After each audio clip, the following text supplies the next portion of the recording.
여호와는 압제를 당하는 자의 요새시요 환난 때의 요새시로다. 여호와여 주의 이름을 아는 자는 주를 의지하오리니 이는 주를 찾는 자들을 버리지 아니하심이니이다. 너희는 시온에 계신 여호와를 찬송하며 그의 행사를 백성 중에 선포할지어다. 피 흘림을 신문하는 이가 그들을 기억하시며 가난한 자의 부르짖음을 잊지 아니하시리로다. 아멘. 우리들의 입술을 통하여 찬송과 경배와 영광을 받으시기를 기뻐하시는 하나님 아버지, 지난 한 주간에도 하나님이 사랑하시는 백성들을 눈동자처럼 지켜주시고 보호하셨다가 오늘 복되고 거룩한 주님의 날에 세상에서 구별하여 불러내시고 하나님의 제단에 나와 예배드리게 하심을 감사드립니다.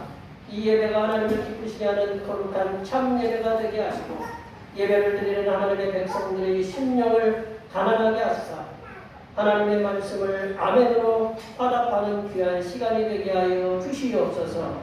거룩하신 예수님의 이름으로 기원하옵나이다. 이 시간 다 같이 일어나셔서 지난 한 주간 동안 우리들이 알게 모르게 지었던 우리의 모든 죄를 간주에 맞추어서 침묵으로 고백하는 고백의 기도를 드릴 수 있습니다. 기도하시겠습니다.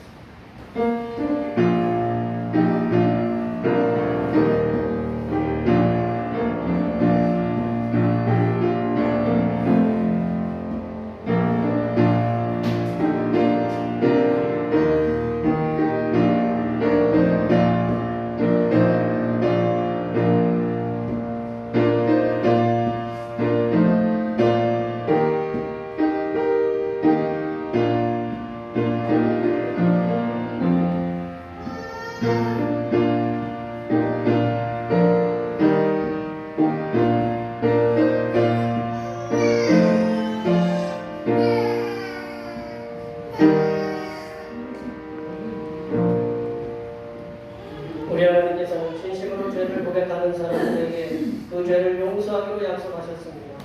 내가 이르기를 내 아무를 여호와께 자복하리라 하고 주께 내 죄를 아뢰고 내 죄악을 숨기지 아니하였더니 곧 주께서 내 죄악을 사하셨나이다. 이 말씀에 의하여 우리의 죄가 용서받았음을 확신합니다. 이 찬송 사장하시겠습니다.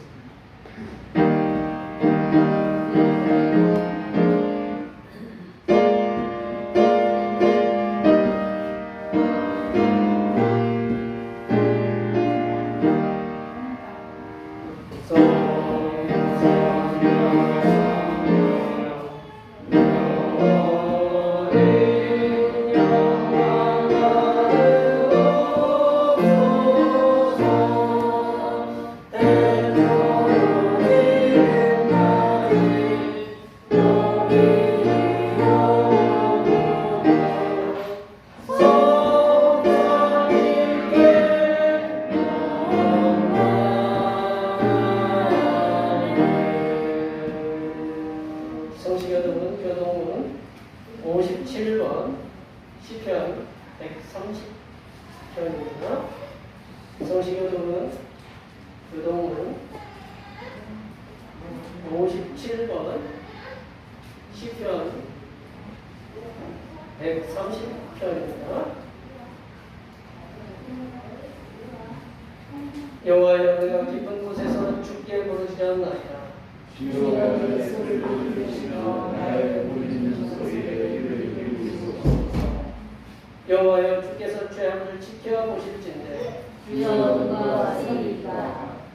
그러나 사교하심이 주께 있음은 주를 경외하게 하심이니라. 나 곧 내 영혼은 여호와를 기다리며 나는 주의 말씀을 바라는도다. 가수꾼이 아침을 기다림보다 내 영혼이 주를 더 기다리나니 참으로 가슴에 아침을 기다림보다 화가 이스라엘은 여호와를 말할지어다. 여호와께서는 인자하심과 기구하는 신앙이 있으리라.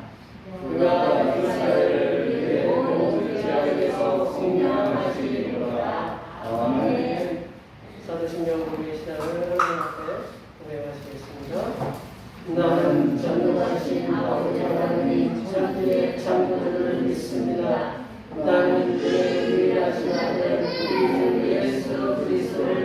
믿습니다. 그는 성령으로 잉태되어 공정과 마리아에서 나시고 본교 피라도에게 고난을 받아 십자가에 못 박혀 죽으시고 장사한 지 사흘 만에 죽은 자 가운데서 다시 살아나셨으며 하늘에 오르시어 전능하신 아버지 하나님 우편에 앉아 계시다가 거기로부터 살아있는 자와 죽은 자를 심판하러 오십니다. 나는 성령을 믿으며 거룩한 보호교회와 성도들의 교제와 죄를 용서받는 것과 몸의 부활과 영생을 믿습니다. 아멘. 자, 앉으셔서 찬송 67장 하시겠습니다. 찬송 67장입니다.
기도하시겠습니다. 우리에게 참 기쁨과 소망을 주시는 하나님 아버지, 거룩한 주님의 날 주님전에 모여 찬양과 경배로 예배할 수 있는 은혜를 주시네 감사드립니다. 하나님 아버지, 이 예배를 통하여 주님의 교회와 성도들이 변화되게 하시고 젊은 일꾼들을 많이 보내주셔서 저희 교회 안에 부흥이 일어나게 하시며 전도와 구제와 섬김이 넘치는 대평교회가 될 수 있도록 인도하여 주시옵소서. 하나님 아버지, 진심으로 감사하옵기는 세계 모든 나라가 코로나19로 인하여 많은 고통과 고난을 당하는 중에도 저희 대평교회를 섬기는 권속들을 지금껏 안전하게 지켜주신 것을 감사드립니다. 앞으로 코로나19가 소멸되는 순간까지 저희 모두를 안전하게 지켜주셔서 은혜 가운데 주님을 잘 섬길 수 있도록 도와주시옵소서. 주님 연일 계속되는 장마와 폭염으로 인하여 많은 국민들이 어려움을 당하고 있습니다. 하나님 아버지께서 은혜를 베풀어 주셔서 고통당하는 국민이 없도록 도와주시옵소서. 하나님 아버지, 또한 바라옵고 원할 때는 러시아와 우크라이나의 전쟁을 하루속히 멈추어 주시길 원합니다. 그 전쟁으로 인하여 세계 많은 사람들이 힘들고 어려운 가운데 고통을 당하고 있습니다. 능치 못함이 없으신 주님, 어려움에 처해 있는 주의 백성들의 기도를 들으시고 전쟁을 일으켜 수많은 생명을 앗아가는 악한 세력들이 하나님의 징계를 받게 하시고 다시는 악한 세력들이 이 땅을 지배하지 못하도록 역사하여 주시옵소서. 하나님 아버지, 또 바라옵기는 연로한 가운데 치병으로 인하여 고통받고 있는 주의 백성들을 돌아보시고 주님의 권능으로 깨끗하게 치유하여 주시기를 구원하옵나이다. 오늘도 말씀을 전하시는 목사님을 주님의 권능으로 부르셔서 생명의 말씀을 전하시기에 부족함이 없도록 인도하여 주시옵소서. 예배의 시종을 주님께 의탁하오며 우리 주 예수님의 이름으로 기도 올려옵나이다. 아멘.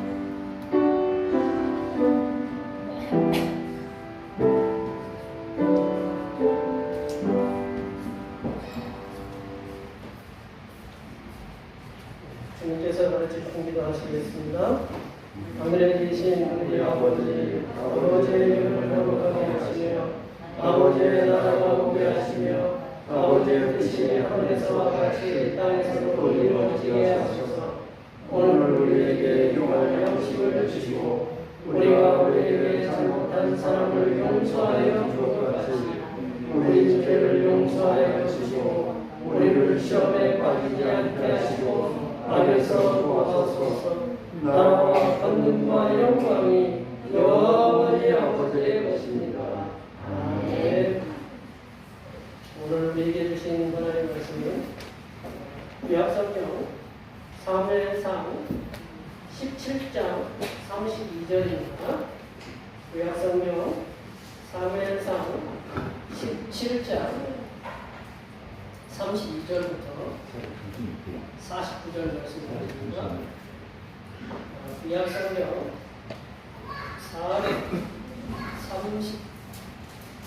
437쪽이나 8쪽입니다. 성령 강림 전후 5번째 주일에 주신 하나님의 말씀은 구약성경 사무엘상 17장 32절에서 49절 말씀입니다. 구약성경 437쪽이나 438쪽에 있습니다. 한 절씩 교독하시겠습니다. 다윗이 사울에게 말하되 그로 말미암아 사람이 낙심하지 말 것이라 주의 종이 가서 저 블레셋 사람과 싸우리이다 하니 사울이 다윗에게 이르되 내가 가서 저 블레셋 사람과 싸울 수 없으니 너는 소명이여 그는 어려서부터 용사이니라. 다윗이 사울에게 말하되 주의 종이 아버지 양을 지킬 때에 사자나 곰이 와서 양떼에서 새끼를 물어가면 내가 따라가서 그것을 치고 그 입에서 새끼를 건져내었고 그것이 일어나 나를 해하고자 하면 내가 그 수염을 잡고 그것을 쳐주겠나이다.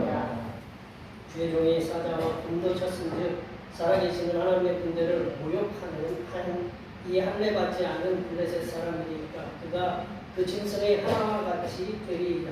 또 다윗이 이르되 여호와께서 나를 사자의 발톱과 곰의 발톱에서 건져내셨은즉 나를 이 블레셋 사람의 손에서도 건져내리시리라. 사울이 다윗에게 이르되 가라 여호와께서 너와 함께 계시기를 구하노라.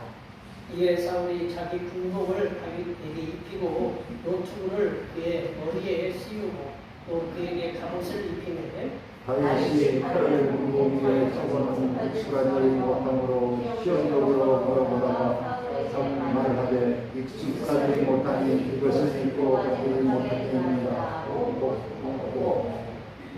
손에 막대기를 가지고 시내에서 매끄러운 돌 5을 골라서 자기 목자의 제구 곧 주머니에 넣고 손에 물매를 가지고 블레셋 사람에게로 나아가라. 블레셋 사람이 밖에 있는 사람을 앞세우고 다윗에게로 점점 가까이 나아가니라. 그 블레셋 사람이 둘러보다가 다윗을 보고 신여기니 이는 그가 젊고 붉고 용모가 아름다움이라. 블레셋 사람이 다윗에게 이르되 내가 나를 내로우고 막대기를 가지고 내게 나왔느냐 하고 그의 시인의 이름으로 다윗을 저주하고 그 블레셋 사람이 또 다윗에게 이르되 내게로 오라 내가 네 살을 공중의 새들과 들을 짐승에게 주리라 하니라. 다윗이 블레셋 사람에게 이르되 너는 칼과 창과 단창으로 내게 나오거니와 나는 만군의 여호와의 이름 곧 내가 모욕하는 이스라엘 군대의 하나님의 이름으로 내게 나아가노라. 오늘 여호와께서 너를 내 손에 넘기시리니 내가 너를 쳐서 내 목을 베고 블레셋 군대의 시체를 오늘 공중의 새와 땅의 들을 짐승에게 주어 온 땅으로 이스라엘의 하나님이 계신 줄 알게 하겠고 또 여호와의 구원하심이 칼과 창에 있느냐를 이미 우리에게 알게 하리라. 전쟁은 여호와께 속한 것인즉 그가 너희를 우리 손에 넘기시리라. 블레셋 사람이 일어나 다윗에게로 마주 가까이 올 때에 다윗이 블레셋 사람을 향하여 빨리 달리며 손을 주머니에 넣어 돌을 가지고 물매로 던져 블레셋 사람의 힘을 치매 돌이 그의 이마에 박히니 땅에 엎드러지니라. 아멘. 오늘은 성령 강림 전후 5번째 주일입니다.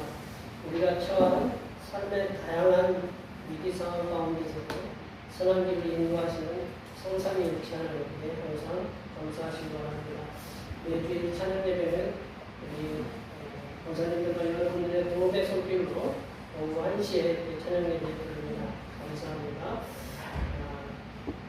중보기도 주님의 부활을 믿음으로 항상 기뻐하고 기도하고 감사하는 삶을 살게 하옵소서. 그래서 기도해 주시고 오늘 낮예배 후에 점심 공공 식사가 있습니다.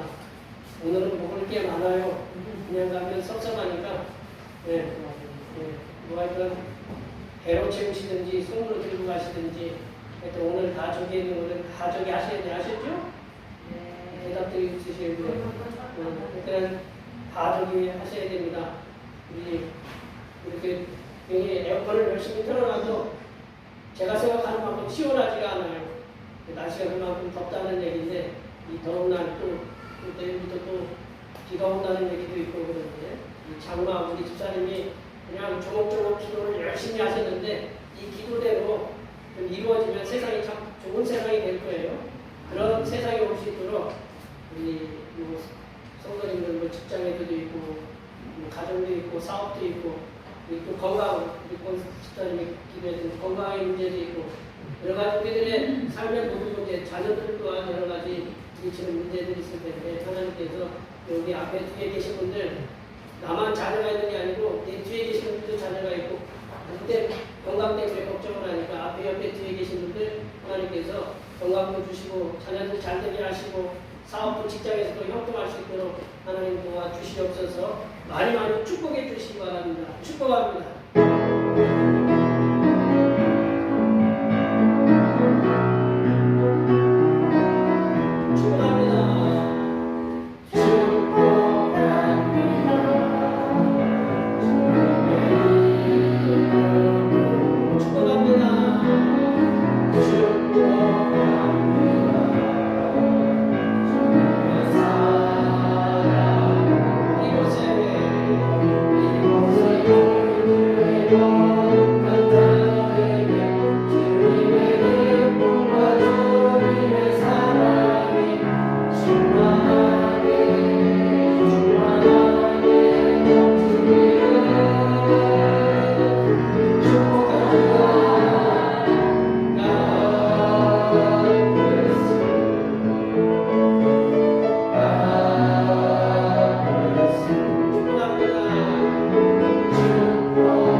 우리 교회도 이렇게 빵 세대, 우리 10대도 있고 20대도 있고 30대도 있고 80대까지 아직은 이제 90대 되신 분들이지만 우리 빵대부터 이렇게 80대까지 아주 그냥 골고루 있는 아주 건강한 교회예요. 예, 많이 이렇게 그러니까 교회 오시면 하나님이 놀라운 은혜와 축복이 넘쳐나게 보내실 줄로 믿습니다. 네. 오늘 말씀이 이렇게 길고 말씀을 잘 아는 말씀인데 이 말씀을 통해서 한번 우리가 오늘 위해 주신 말씀 뭔가 한번 함께 나눠보도록 하겠습니다. 뭐 그림을 하나 보시면 저쪽에 있는 그림이 뭔 것 같아요? 아니 저쪽에 아니 제가 저쪽 봐가지고 죄송합니다. 예. 아이 참 죄송합니다. 아이 참 사람이 참 제 편에서 이쪽에 있는 게 왼쪽에 있는 게 거기서 보시면 왼쪽에 있는 게 뭐예요? 예, 야구공. 예, 야구공 저 크기가 얼마나인가 제가 이렇게 찾아봤더니 예, 그 지름이 약 73mm라네요. 7cm라네요. 7cm. 근데 이제 또 오른쪽에 보이는 돌은 여기 주변에 밭에서 이제 제가 주워온 돌을 갖다가 사진을 찍어서 이 야구공과 비슷한 거를 한번 주워서 한번 제가 재봤어요. 이렇게 재봤어요. 무게를. 근데 야구공은 제가 뭐 안 재봤으니까 그 인터넷에서 나오는 거니까 145g이래요. 145g. 그러니까 소고기 우리 한 근에 3분의 1 정도 또 될까 말까 이제 그런 거거든요. 소고기 이렇게 우리 600g에 그 4분의 1. 근데 이제 이 돌을 한번 재봤어요. 무게를. 저도 참 설교하기 위해서 참 다양한 연구를 해요. 돌을 해서 내가 우리 저울이 있어요. 저울에 재보니까 450g에서 500g 사이를 가요. 그럼 이 돌하고 이 야구하고 돌하고는 몇 배 차이 날까요? 3배 정도 차이 나죠. 3배. 네. 근데 야구공을 빠르게 던지는 교수님 우리 권사님들 야구 얘기를 해서 제가 오늘 설교 본문이 그래서 좀 그러니까 뭐 세대를 좀 아운다 생각하시고 근데 이 야구공을 빠르게 던지는 투수가 있어요. 저희들이 이렇게 아무리 던져도 그렇게 안 빠르지만 빠르게 던지는 투수들이 있는데 시속 150km 이상 150km 이상 던지는 투수들이 우리나라에 많아요. 뭐 외국 메이저리그에는 많고. 근데 이제 그 속도가 어떻게 되느냐? 눈 깜짝할 사이에 지나가는 거예요. 우리 여기 차 이렇게 가끔 운전하시는 분들 계시죠? 저도 열심히 이제 우리가 운전하다가 100km를 열심히 가고 있는데 내 차에 쉥 하고 지나가면 내 차가 150km 정도 되는 거예요. 저도 이렇게 감각이 있고 내 일이 아니니까 그렇지만 이 150km를 이렇게 쉥 하고 지나가는데 이 투수가 이렇게 공을 던지잖아요. 던지는 사람을 투수라고 하잖아요. 이 공을 던지는 사람이 공이 빠르다 보니까 때로는 이게 손에서 이게 손이 미끄러울 때가 있잖아요. 안 그래요? 우리 손에서 이제 공 잡다 보면 손이 미끄러지고 이렇게 뭐 자꾸 붙이잖아요. 그죠? 미끄럽지만 않고. 근데 어쩌다 보면 미끄러져서 이게 어디로 갈 수 있냐면 사람 머리로 갈 수가 있는 거예요. 사람 머리. 사람 머리로 가서 사람 머리가 이렇게 그 타자라고 하는데 타자 머리에 딱 맞잖아요. 머리에 공이 맞으면 이 투수는 그 사람이 아무리 유명한 투수라도 그 사람은 퇴장당해요. 왜냐하면 사람의 머리를 맞추고 공으로 사람의 머리를 맞추고 사람의 머리는 어때요? 잘못 맞으면 사망에 이를 수 있거든요. 그래서 아무리 그 얼마 전에 메이저리그 리그에 갔다 왔던 우리 투수 중에 그 머리를 맞춰서 타자의 머리를 맞춰서 퇴장당한 그러한 투수가 있어요. 그만큼 빠른 속도로 날아가는 공이 사람의 머리에 맞으면 생명과 직결되기 때문에 이렇게 퇴장을 시키는 건데, 근데 사람의 머리는 의외로 단단해요. 우리 이렇게 사람의 머리 만져보시면 우리 머리 아프다고 하지만 머리 만져보면 단단해요, 안 단단해요? 네, 단단해요. 굉장히 단단해요. 단단한데 그렇지만 머리에 강한 충격이 가해지면 치명적인 상황으로 이어질 수 있기 때문에. 근데 이제 그 옆에 있는 돌, 얘는 또 공은 그래도 좀 헝겊처럼 이렇게 푹신푹신하게 이루어졌잖아요. 뭐 좀 딱딱하긴 하지만. 근데 돌은 제가 뭐 굳이 설명 안 드려도 되죠? 돌이 뭘 어떻게 생겼는지, 이게 맞았다 그러면 이제 어떤 상황인지 다들 알고 계신데, 그 야구공만한 돌은 이렇게 3배나 무거워요. 이게 3배, 한 7cm 좀 더 큰데, 3배나 무거운데, 우리도 단단해. 단단하기 때문에 던지기가 어려워. 무거운 건 던지기가 어렵잖아요. 그죠? 근데 이제 도구를 사용해서 옛날에 우리 뭐 이렇게 혹시 여기 안시성 같은 우리 저희 외국 영화나 우리나라 영화 이렇게 보면 돌을 갖다가 하나 큰 거 담아가지고 이렇게 휘하고 다니는 거 있잖아요. 그걸 투석기라고 해요. 투석기. 그러면 그 돌을 맞으면 어떻게 될까요? 돌 맞으면 그게 다 돌아가시는 거예요. 돌아가시는 거. 그 돌이 무겁지만 도구를 사용해서 날려서 힘을 가하면 굉장히 큰 위력을 가해준다는 거예요. 그래서 사람에게나 동물에게나 생명을 잃게 할 수 있는 엄청난 파괴력을 합니다. 만약에 이제 저 돌이 들긴 어렵지만 이제 우리 뒤에 가서 살펴보겠지만 도구를 사용해서 쉥쉥 돌려가지고 놓으면 그걸 맞으면 그 맞은 사람은 대부분 사망하게 된다는 거죠. 오늘 본문에서 주인공으로 나오는 다윗이요. 오늘 본문에 나오는 주인공 다윗은 돌을 물매라는 도구. 물매라는 게 이제 우리 쉽게 생각하면 우리 여기 젊으신 분들도 있고 이제 어린 친구들은 잘 모르는데 우리 어르신들은 옛날에 새 잡을 때 뭐 쓰셨어요? 새 잡을 때 뭐 쓰셨어요? 새총 쓰셨죠? 새총에다 이렇게 감싸가지고 돌을 놓고 이렇게 쏘셨잖아요. 그러면 우리가 던지는 것보다 이게 더 힘이 있겠잖아요.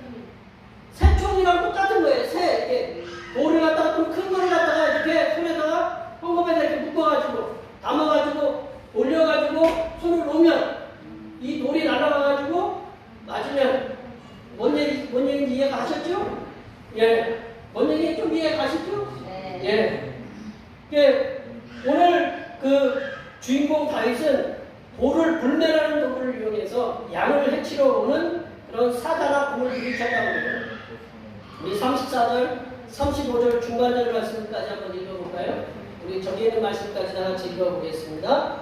다윗이 사울에게 말하되 주의 종이 아버지의 양을 지킬 때에 사자나 공이 와서 양떼에서 새끼를 물러가면 내가 따라가서 그것을 치고 그 입에서 새끼를 건져내었고 그것이 거기까지만. 다윗은 이세의 8번째 아들이었어요. 8번째 아들. 이게 막내였던 다윗은 양을 치면서 양을 지킬 수 있는, 그러니까 맹수들로부터 양을 지킬 수 있는 효과적인 무기를 가지고 있는데 그게 돌매였거든요. 물매였거든요. 그 물매를 가지고 양과 염소를 해치러 오는, 물어가려고 하는 그런 사자나 곰을 물매에 돌을 넣어서 던져서 사자나 곰을 물리쳤던 것으로 이렇게 보입니다. 오늘 본문 말씀은 다윗이 거인 골리앗, 다윗과 골리앗 싸움 많이 아시죠? 그 얘기거든요. 다윗과 골리앗. 그 다윗이 거인 골리앗을 쳐서 승리한 이야기가 오늘 본문 말씀인데요. 양을 지키던 목자 다윗이 물맷돌로 거인 골리앗을 이겨서 하나님께서 귀 쓰시는 그런 하나님의 사람이 되었는데 그 하나님께서 귀 쓰시게 된 이유가 뭔가 우리 말씀을 통해서 함께 나눠보도록 하겠습니다. 첫 번째로는 다윗은 자신이 맡겨진 일에, 자신이 맡겨진 삶의 환경에서 충성을 다하는 사람이었다. 하나님께서 귀 쓰셨던 이 다윗은 자신이 맡겨진 삶의 환경, 그 일에 충성을 다하는 사람이었습니다. 우리 34절, 35절 우리 앞에 읽었던 말씀 다시 한번 그만치만 읽어보도록 하겠습니다. 다윗이 사울에게 말하되 주의 종이 아버지의 양을 지킬 때에 사자나 곰이 와서 양떼에서 새끼를 물어가면 내가 따라가서 그것을 치고 그 입에서 새끼를 건져내었고. 다윗은 아버지 이새의 명령에 따라, 아버지가 명령하면 순종해야 되잖아요. 자녀들은요. 그 옛날에 양을 치는 목자의 삶을 살았습니다.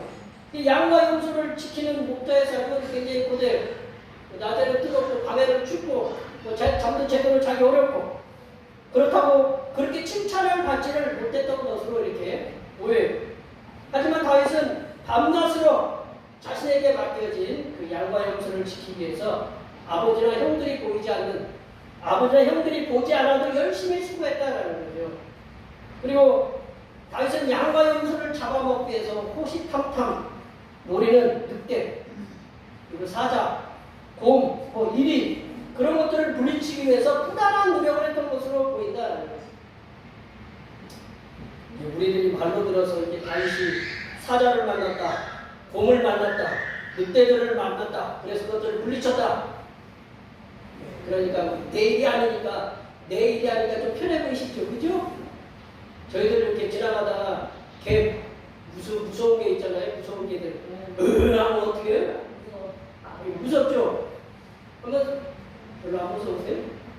이빨을 이렇게 딱 보이면 우리 이렇게 얌전한 우리 기쁨이도 이빨 딱 보이면 저도 겁나요. 이렇게 제가 가끔 저도 좀 위협을 가하지만 걔가 나한테 이빨을 보이면 나도 겁나.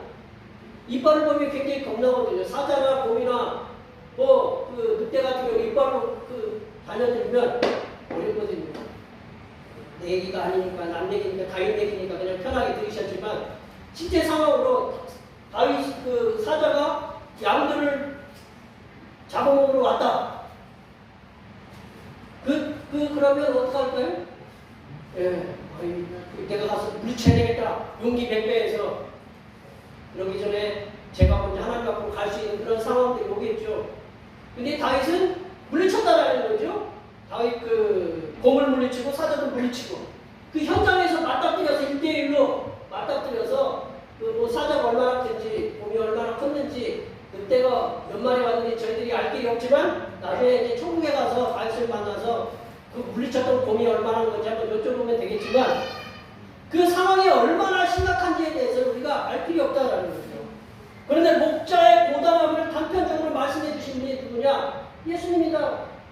예수님은 뭐라고 그랬어요? 당신은 선한 목자라고 그랬는데 그 선한 목자이신 예수님께서 사건과 비유를 통해서 선한 목자들은 양을 위해서 자신의 목숨을 버린다라는 거죠. 그리고 반대로 사꾼은 그냥 월급쟁이에요. 그냥 맹수가 오면 양들을 버리고 도망한다라고 그랬거든요. 우리가 요한복음 10장 11절에서 12절 말씀 한번 읽어보겠습니다. 요한복음 10장 11절과 12절 말씀 다 같이 읽어보겠습니다. 나는 선한 목자, 선한 목자는 양들을 위하여 목숨을 버리거니와 사꾼은 목자가 아니요 양도 제 양이 아니라 이리가 온 것을 보면 양을 버리고 달아나니 이리가 양들을 먹고 또 해치느니라. 아멘. 선한 목자는 양들을 위해서 뭐를 버려요? 사자하고 맞짱 뜨려면, 곰하고 붙으려면, 늑대하고 붙으려면 목숨을 각오하고 붙어야 되는 거예요. 근데 사꾼은 어떻게 해요? 월급쟁이에요. 제 주인이 제 양이 아니에요. 그냥 그 목숨을 하면 돼요. 근데 내가 사자가 와서, 곰이 와서, 늑대가 와서 덤비니까 나도 겁나서 도망간다. 그러면 충분히 해명할 수가 있어요. 그만큼 이 양을 지키는 일이 고되고 위험하고 목숨을 버릴 정도로 위험한 일이었다는 거죠. 그런데 다윗은 아버지가 맡겨주신 양들을 지키기 위해서 목숨을 바쳐가면서 양과 염소를 지켜냈어요.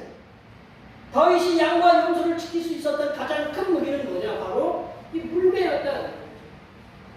이게 다윗은 물매에 돌을 넣어서 사자나 곰이나 또 늑대들의 머리를 맞추어서 이렇게 치명적으로 우리가 한 번에 치명상을 입힐 수 있는 게 머리잖아요. 머리를 맞추어서 그 치명상을 입힐 수 있는 그런 실력을 갖추었어요. 그냥 아무나 던진다고 우리 권사님들이 이렇게 돌에다가 이렇게 놓아가지고 막 던진다고 잘못하면 뒤로 날아가지고 뒤에 있는 사람 깨질 수 있잖아요. 그죠? 그냥 아무나 할 수 있는 게 아니라 계속 부단한 노력을 했어요. 다윗은 양과 염소들을 맹수들로부터 지키기 위해서 틈만 날 때마다 군인이 평상시에 우리 군인들 보면 사격 연습하잖아요. 경찰들도 어디 사격장에 가서 계속 연습하잖아요.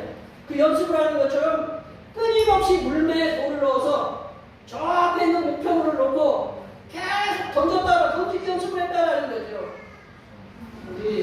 우리 어른들이 하시는 말씀이 집에서 새는 바가지 나가서 샜다라는 그런 말씀이 있잖아요.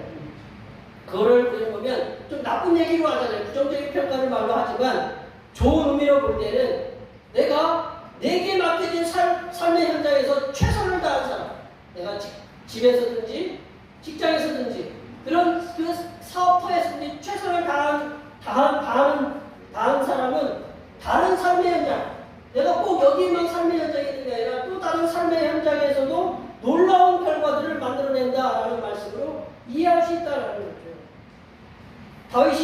다윗은 사울이 주는 갑옷과 무기를 갖다가 입어봤어요. 근데 이게 이 군인이 아니에요. 사울은 군인이고 다윗은 목동에, 그러니까 옷을 줘도 안 맞아. 무거워. 그러니까 이렇게 걸어보더니 벗어 던졌어요. 그리고 다윗이 선택한 무기는 뭐냐? 평소 가지고 다녔던, 그리고 사자와 곰을 물리칠 때 썼던 물매였다라는 거예요. 그리고 다윗은 시냇가에 흩어져 있는 그 골짜기였으니까 이게 물이 흘렀던 것 같아요. 5개를 주었어요. 돌 5개를 주었어요. 매끈매끈한 돌 5개를 주어서, 이 주먹 많은 돌이죠. 아까 보여드렸던 그 주먹 많은 돌을 5개를 골라서 돌주머니, 그 제구에 넣었어요. 그리고 5개 중 돌 하나, 그 중에 돌 하나로 다윗은 평소에 가지고 다녔던, 사자와 곰을 물릴 때 썼던 그 물매를 돌을 넣었어요. 그리고 다윗은 사람이 돌에 맞았을 때 가장 치명상을 입을 수 있는 게 옷이 어딘가 분명히 알고 있었어요. 어디겠어요? 머리라는 곳이 있어요. 이마. 우리가 갑옷을 입어도 머리에 투구를 써도 어디를 내놔야 돼요? 얼굴은 내놔야 되죠. 그죠? 아무리 다 써도 얼굴까지는 막을 수가 없어요. 얼굴은 내놓을 거예요.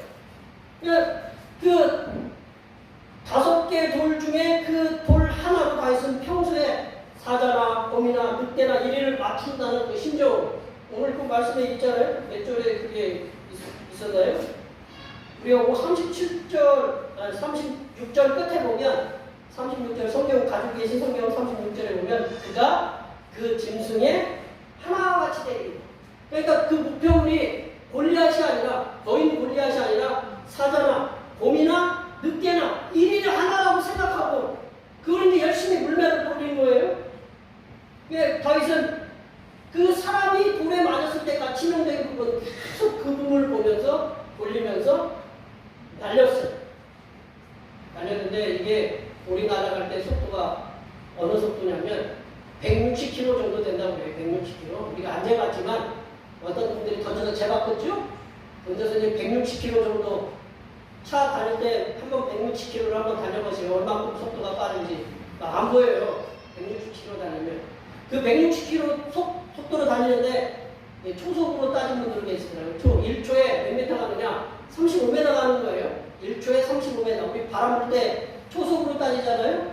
초속 35m 정도 부르면 우리 서 있을 수가 없어요. 그런 빠른 속도로 돌이 날아가서 누구의 이마에 박혔냐면 골리앗의 이마에 탁 쳐가지고 기절을 시켰던 것 같아요. 완전히 그냥 넉다운 시켰던 것 같아요. 우리들에게는, 여기 계신 분들 모두에게는 살아가는 삶의 현장이 있잖아요. 직장도 있고, 사업자를 갖고 계신 분도 계시고, 농사 짓는 분도 계시고, 몸이 불편해서 집에 계신 분도 계시고, 다 삶의 현장이 다 있으셔요. 학교나 직장이나 사업자나 바지나 돈이나, 그 밖에 우리들에게 주어진 삶의 현장들이 다양하다라는 겁니다. 우리가 살아가고 있는 그 삶의 현장들이나 상황들이 힘들고 고되다 하더라도 하나님께서는 우리들이 삶의 현장에서 끊임없이 노력하고 충성하는 그 모습을 보시고 하나님의 사람을 쓰신다는 거예요. 여기 계신 분들의 삶의 현장 있잖아요. 아이고, 이 일 내가 빨리 때리쳐야지. 그렇게 그런 심정들 있잖아요. 때로 힘들고 어려우면. 근데 하나님이 그곳에서 최선을 다해. 다윗도 그랬을 거 아니에요. 형들은 좋은 데로 가고 나는 여기서 말이야. 목동에 똥 치우고 애들 양 저기 위험한 데 빠지면 목숨 걸고 건져와야 되고 왜 이런 삶을 살아야 되나? 그랬겠어요? 안 그랬겠어요? 예수님이 보면 그런 거 아니에요? 양 한 마리가 어디를 길을 잃으면 낭떠러지가면 그걸 건져와야 되는 게 목자의 삶이라고 그랬잖아요. 다윗도 힘들었을 거라고. 그러나 그 불평이 있어도 그렇게 겉으로 표현하지 않았던 것 같아요. 그리고 우리가 살아가는 삶의 현장들이 고되고 힘들다 하더라도 하나님께서는 우리들의 삶의 현장에서 끊임없이 노력하고 충성하는 그 모습을 보시면서 하나님께서는 우리를 하나님의 귀한 사람으로 쓰신다라는 거예요. 다윗은 양들을 지키기 위해서 수도 없이 연습했던 그 물맷돌이 거의 골리앗을 치기라고 전혀 생각하지 않았어요. 그러나 하나님께서는 삶의 현장에서 다윗의 분신과 같았던 그 물맷돌이 다윗 자신을 목자의 삶의 현장에서, 목자의 상황에서 이제 왕으로 나아갈 수 있게 하는 그런 귀중한 도구가 뭐였냐면 물맷돌이었다. 여기에 계신 주님의 백성들께서는 하나님께서 맡겨주신 삶의 현장에서 충성을 다하시기 바랍니다. 하나님께서는 우리들이 그 충성하는 그 모습을 보시고 우리가 생각지도 못한 다윗이 골리앗을 그 물맷돌로 쓰러뜨리라는 그 생각지도 못했던 일들을 하나님이 그 물맷돌로 하신 것처럼 여기 계신 분들의 삶의 직장 그리고 사업도 그거를 하나님이 어떻게 쓰실지 모른다는 거죠. 그것은 충성을 다하시면 하나님께서 그 생각할 수가 없는 놀라운 삶의 현장으로 여기 계신 모든 분들을 이끌어 가심을 믿으시기 바랍니다. 두 번째로 다윗은 오로지 하나님께만 집중하는 집중하며 살아가는 사람이었어요. 다윗은 오로지 하나님께만, 푹 찌르면 하나님, 그 하나님께만 집중하는 삶을 사는 사람이었어요. 45절 말씀 읽어볼까요? 45절 다 같이 읽어보겠습니다. 다윗이 블레셋 사람에게 이르되 너는 칼과 창과 단창으로 내게 나아오노라. 나는 만군의 여호와의 이름 곧 내가 모욕하는 이스라엘 군대의 하나님의 이름으로 내게 나아오노라. 이 말씀이 신대원 들어가는 시험 문제에 나와요. 암기에서 쓰는 문제예요. 이 말씀이 굉장히 중요한 말씀이다라는 거죠. 다윗은 시내에서 매끄러운 돌 5개를 목자의 제구인 그 주머니에 넣고, 이 40절에 보면 제구에 넣고 그 생명을 지켜줄 수 있는 아무런 보호 장비도 없이 옷을 사울의 그 입었던 갑옷을 벗어냈잖아요. 다윗은 아무런 보호 장비도 없이 거인 골리앗이 뭐 키가 얼마냐? 야, 이게 지금 이제 센치로 환산하니까 2m 90 정도 된대요. 별로 놀라지도 않으시네요. 2m 90 된다니까. 우리 강연이 2배나 되는 거예요. 키를 세워보면 2배 가까이 되는 거예요. 네. 엄청 큰 거예요. 그 골리앗에게 막 달려가요. 거인 골리앗에게 나아갈 때, 이 거인 골리앗이 블레셋 사람들이 섬기는, 블레셋 사람들이 섬기는 신이 있어요. 그게 다곤 신이라고. 그 이름으로 다윗을 막 모욕해요. 네가 나를 개로 여기느냐? 내가 너를 갖다가 궁지에 새들의 밥을 주겠다. 라고 막 하여튼 거친 욕을 해요. 근데 또 누구를 욕하느냐? 다윗이 섬기고 있는 만군의 여호와 하나님을 막 모욕하는 소리를 들으면서 나아가고 있어요. 다윗이 그들이 싸워야 되는 골짜기가 엘라 골짜기거든요. 엘라 골짜기를 울리면서 한번 생각해보세요. 2m 90cm의 그 목소리가 이 골짜기에서 한번 너 나를 개로 여기느냐? 그러면 이게 그 목소리가 이게 메아리쳐가지고 와와와와 울려가지고 내가 너를 반드시 너 새 밥으로 주겠다. 그러면 저 뒤에서 듣고 있는 그 사울의 군대는 쫄아가지고 도망가고. 근데 그 목소리를 들으면서 달려나가는 거예요. 흔들림 없이 골리앗을 향해서 물맷돌을 돌리면서 나아갔어요. 다윗이 물맷돌로 던져 쓰러뜨릴 목표물은 골리앗이었어요. 내가 저 골리앗을 쓰러뜨려야 되겠다. 그러나 이 다윗이 집중한 것은 누구였느냐? 하나님께 집중하고 있었다. 오로지 만군의 여호와 하나님께만 집중하는 그런 삶을 살았다. 다윗은 골리앗에게 전장에서 골리앗이 갖고 나왔던 칼이 얼마나 크겠어요? 2m 90. 우리 뭐 이렇게 삼국지에 보면 뭐 관원장이 무슨 칼 이렇게 있잖아요. 이름도 잘 모르겠지만 그 한번 그런 사람들이 한번 휘두르면 어떻게 했어요? 그럼 골리앗이 들고 나온 칼이 얼마나 크겠어요? 그 사람이 입고 온 갑옷도 엄청나거든요. 이 골리앗의 손에 의해서 수없이 많은 사람들이 그 칼에 죽고 그 단차에 죽고 그리고 그는 완벽하게 보호대가 있었어요. 몸에 어떤 무기도 들어오지 못하고 그런 완벽한 그 보호장구를 차고 나왔어요. 그런 걸 다윗이 봤지만 다윗 자신은 그게 겁나지 않았다는 거예요. 왜냐하면 다윗 자신은 골리앗과 블레셋 군대에게 가장 강력한 무기이시며 가장 강력한 군대를 동원하실 수 있는 만군의 여호와예요. 이스라엘 군대의 하나님의 이름으로 나아가고 있기 때문에 너는 그렇게 칼과 단창으로 나아가지만 나는 이스라엘의 그 하나님께서 동원할 수 있는 가장 강력한 군대를 하나님이 동원하시고 내 뒤에 그런 군대를 가지고 나는 하나님의 이름으로 나아간다. 45절에 이어서 이제 46절 말씀에 보면 내려보세요. 46절 말씀에 보시면 다윗은 계속해서 한번 눈으로 한번 보세요. 계속해서 여호와 하나님께서 골리앗을 쳐서 네 목을 베고 블레셋 군대의 시체를 공중에 세워 땅의 짐승들에게 주어서 온 땅으로 하나님이 이스라엘에게 하나님이 계신 줄을 알게 하겠다고 선포합니다.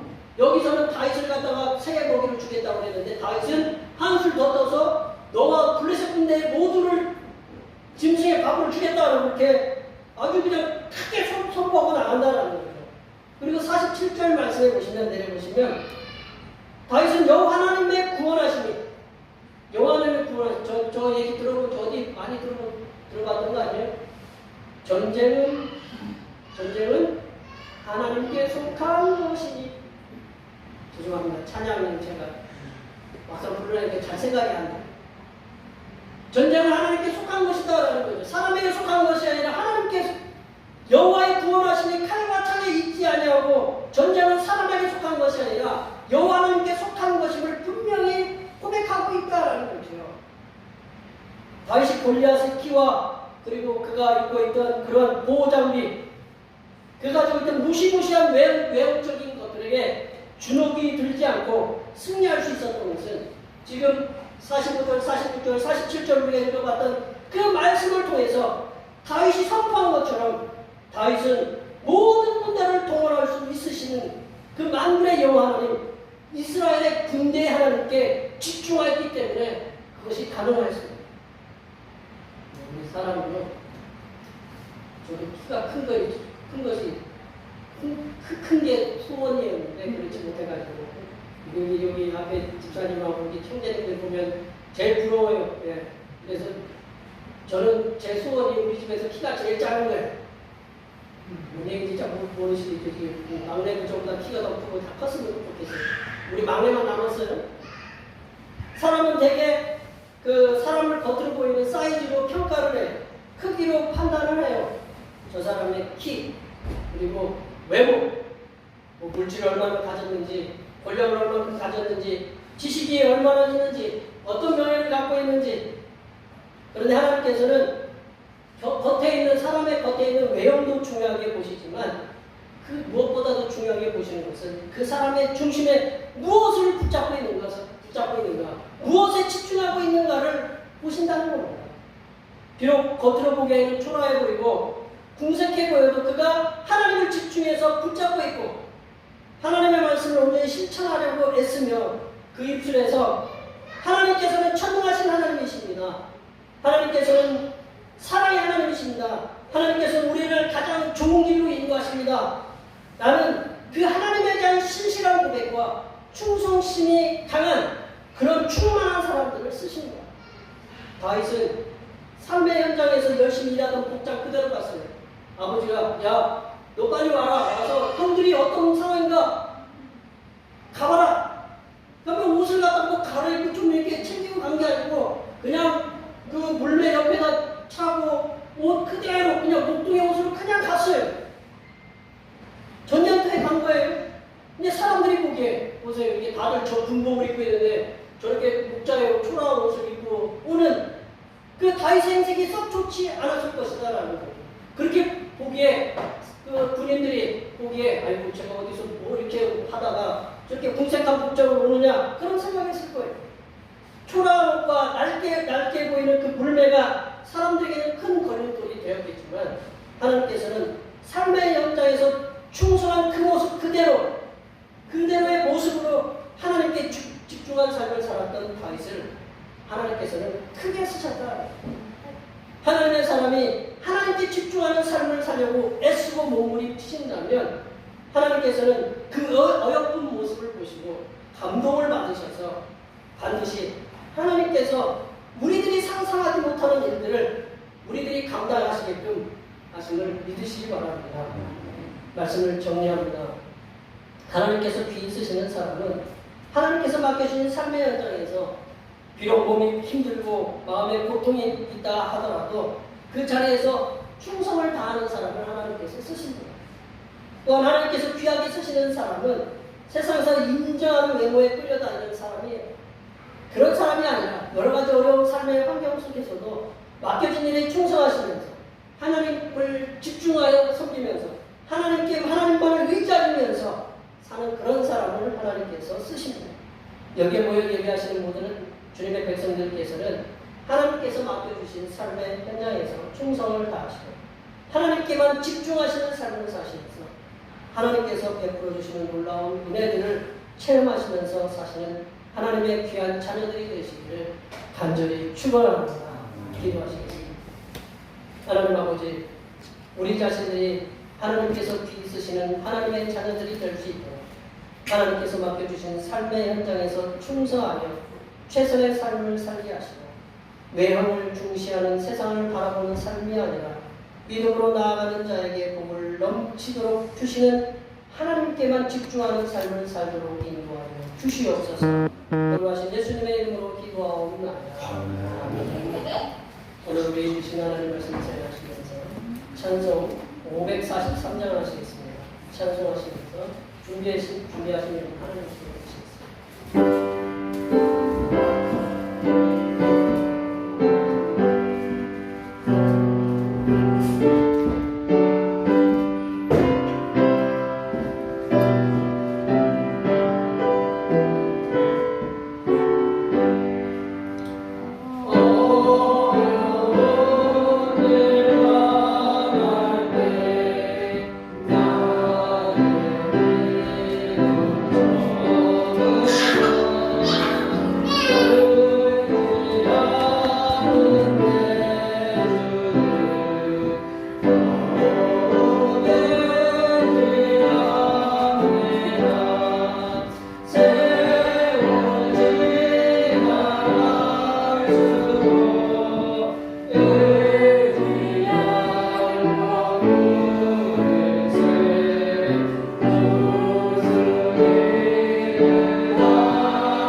수고하고 무거운 짐진 자들을 부르시어 평안과 안식을 주신 하나님 아버지, 지난 한 주간에도 세상에서 살아가면서 육신대로 살지 않고 성령의 인도함을 받아 살게 하시는 데를 감사드립니다.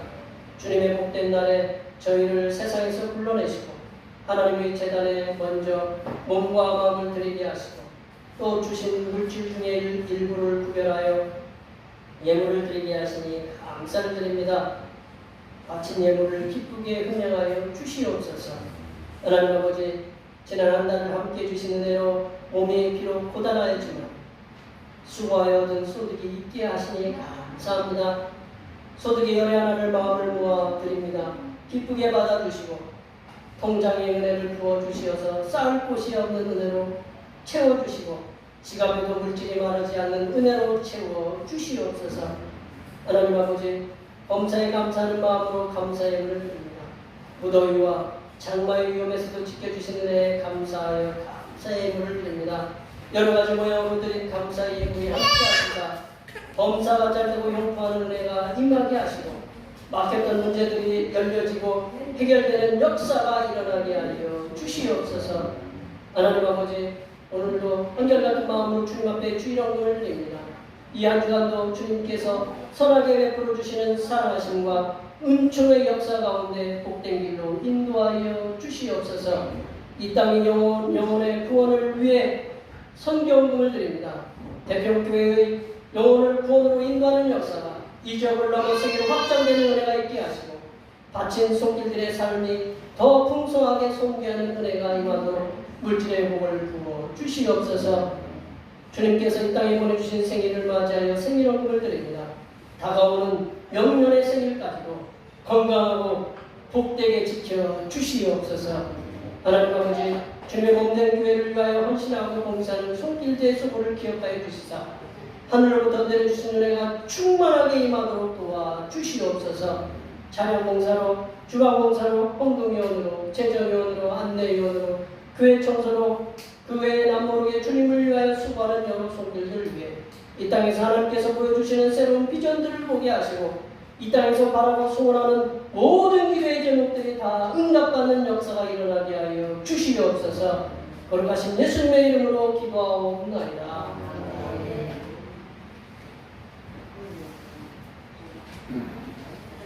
다 같이 일어나셔서 사명선언 문제장을 하시겠습니다. 대평교회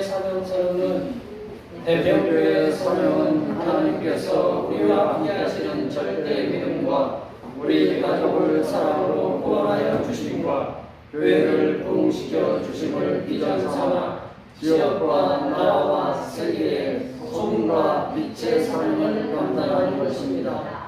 믿음으로 하나님을 기쁘시기에. 아멘. 선한 행실 둘째장 하시겠습니다. 복음의 선한 행실로 세상에게 칭송받는 교회이다. 결단의 찬송, 하소의 노래 하시겠습니다.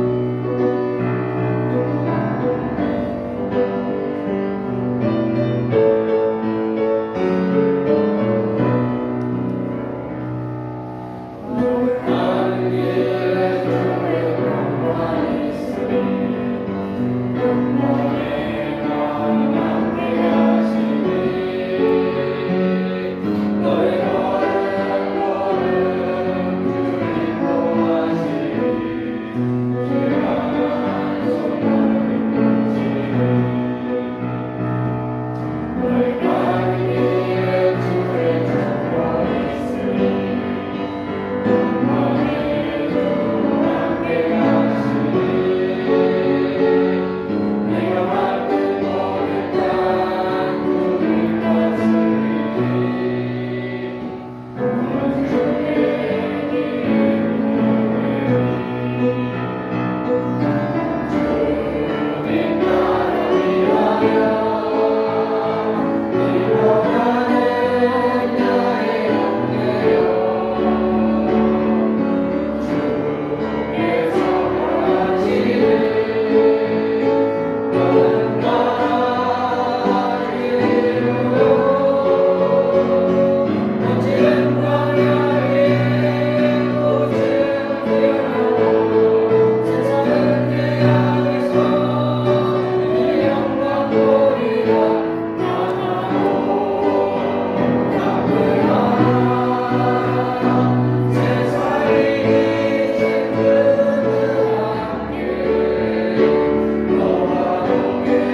이제는 믿음의 주여 성도를 온전케 하시는 우리 주님 예수 그리스도의 은혜와 믿는 자에게 능치 못한 능력을 주시는 하나님 아버지의 무한하신 사랑하심과 넘지 못할 산 앞에서도 능히 넘어서도록 능력을 부어주시는 보혜사 성령 하나님의 교통하심과 교제하심과 위로 충만하게 하시니 극복하기 불가능한 일들을 성삼일체 하나님의 능력으로 능히 승리하며 살기를 원하는 여기 모인 모든 주님의 백성들을 위해 그들의 가정과 건강과 직장과 사업 위에와 올해 모든 농사와 모든 계획들을 위해와 흩어져 있는 모든 자녀 손들을 위해와 이 자리에 함께하지 못한 모든 대병교의 모습들을 머리머리 위해와 이 나라에 홀로 가정을 지키며 살아가는 수많은 어르신들을 위해 하나님의 보호하여 주시는 은혜와 러시아의 전쟁으로 유류값의 고공행진과 가파르게 상승하는 물가로 인해서 고통을 당하는 전 세계 모든 백성들을 위해 기름값 안정과 물가 안정을 통하여 일상의 삶을 살도록 하나님의 도와주심의 역사가 이제로부터 영원토록 함께하옵시기를 간절히 축원하옵나이다. 아멘.